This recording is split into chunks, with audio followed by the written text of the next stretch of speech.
Hi, and thank you for joining me on another episode of the Tech Exec Podcast, where I'll help you create teams worth leading. Life's too short to lead mediocre teams.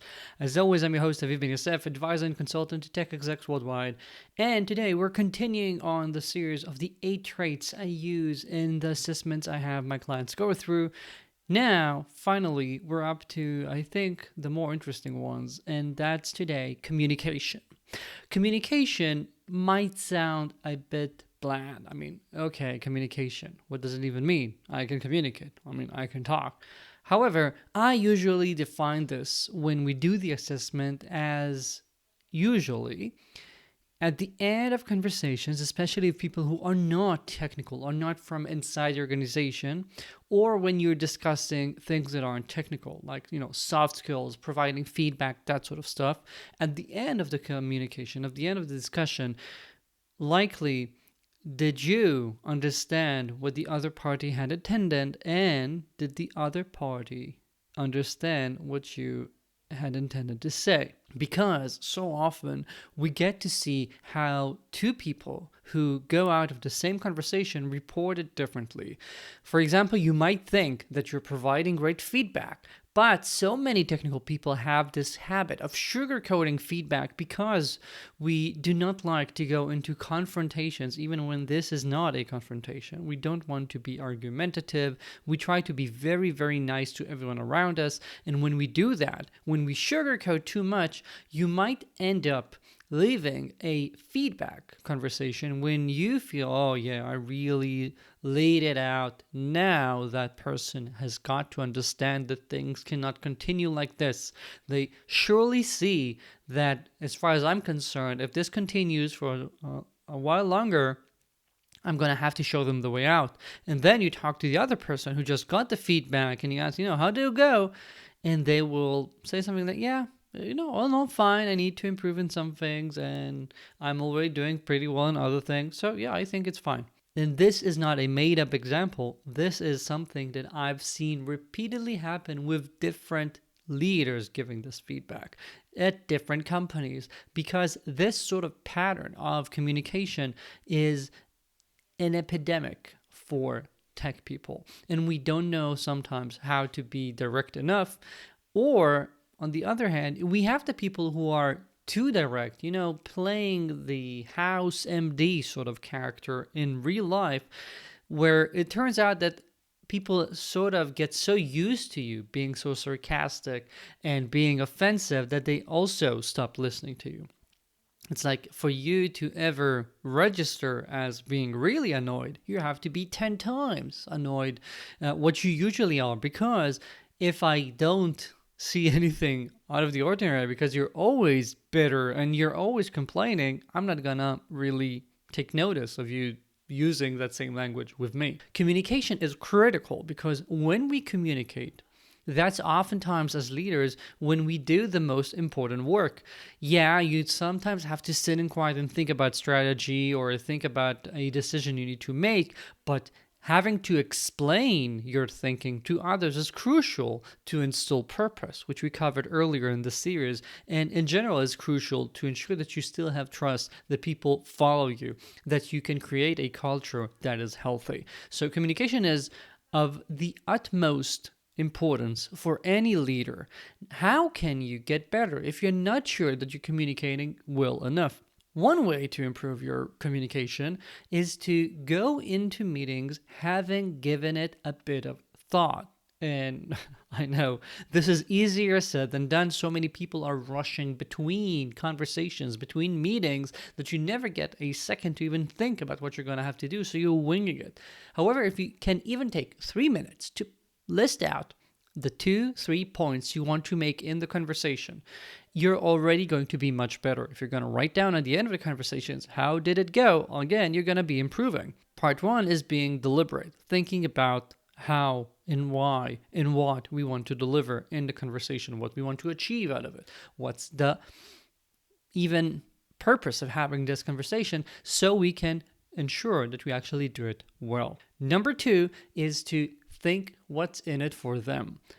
Not always, but most of the times, I think that you need to think about things not from the point of view of yourself and your organization. Here's what we need, here's what's important for me, but also think, why is this important for the person you're trying to engage? So if we're talking about anything that requires their involvement, try and help them see how this will actually help them, or help them see that you're asking them for this because they have such great understanding of that part, or they have influence with that other person.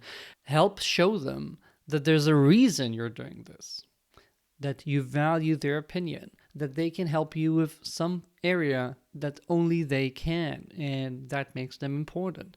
Or show them, again, how this would benefit their own situation or their team. When we do this, this is not being political. This is not about being manipulative.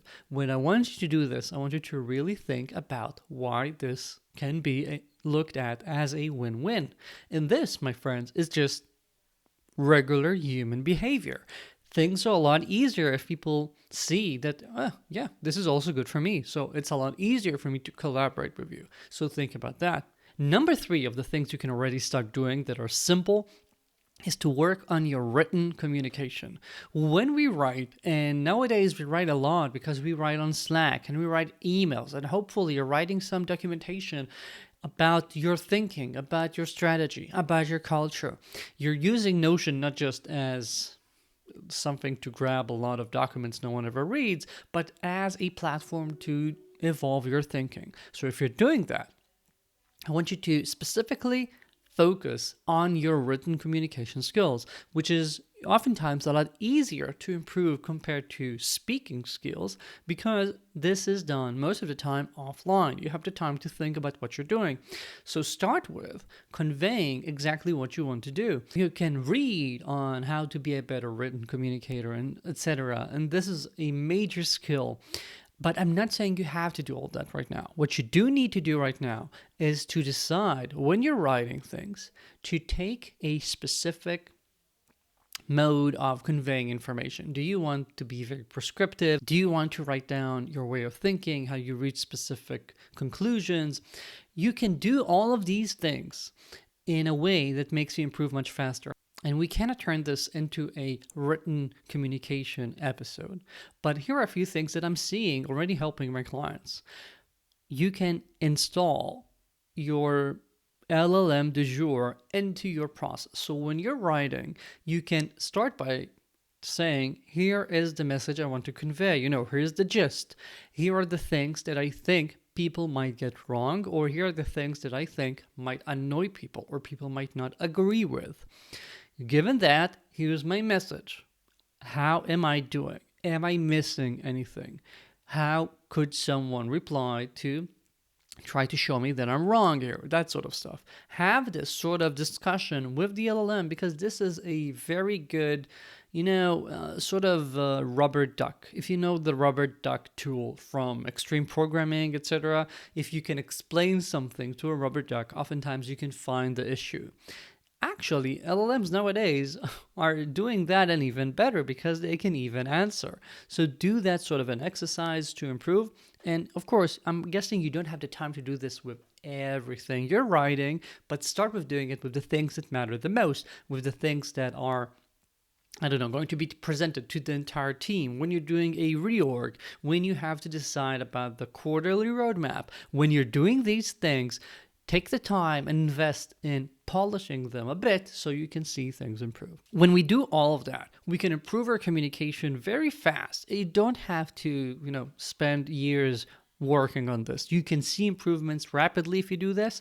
And when you do, your power as an executive is going to rise really fast, because people need good communicators, especially so when it comes to people from the tech part of the company. If you can communicate well with your counterparts, you're going to be doing amazingly well. So we talked about how you yourself can convey messages better. Now let's quickly go over how you can understand better other people. I want you to get into the habit of paraphrasing what you understand, to ensure that what you're understanding is what the other person thought what they wanted to say. So for example, when you're talking to someone and you get some feedback and they say, I feel like you're stressing me just to hit the deadlines, you're not sure whether they're meaning that the deadlines aren't real, that the issue are the deadlines themselves, that maybe you're letting politics get in the way. I don't know what you think they're really trying to say, but whatever it is, choose that and convey. I just want to make sure I'm understanding you correctly. You feel that we're giving you arbitrary deadlines that don't matter just to push things forward faster. Say it like that and see what they then tell you, whether you understood it or not. Maybe you're missing something. Maybe there's another issue. Maybe you completely misunderstood. Whatever it is, having this can really help you learn faster. Another trick here would be to ensure that when people are communicating to you, you take notes. You ask them if it's okay to send them the summary at the end of the meeting. And again, I'm not doing this with every single discussion, but I'm doing it for important ones. So I can send it to them in private and have them tell me whether what I wrote down makes sense to them as well. This is another point, just like paraphrasing, to ensure that the action items we agreed on, what they said, etc., is just about as similar as possible, which shows we're in alignment. And when you do this, again, you'll get better at understanding people, and with time, you'll need to do this less often because you'll have less question marks. As you work on these, your communication will improve really fast, and you, my friend, will become a much more effective leader because nowadays, again, LLMs are replacing a lot of us. Effective communication, especially in meetings, in conferences, in all hands, in Zooms, are going to be much more important. This is where you can have an edge. So do that to shine. That's it for this week. Thank you for joining me. As always, do check out my newsletter, link in the show notes, to get my regular newsletter every week with a podcast, a video, an article, and a bunch of cool stuff. It's free. What have you got to lose? Waiting to see you here next week. Ciao.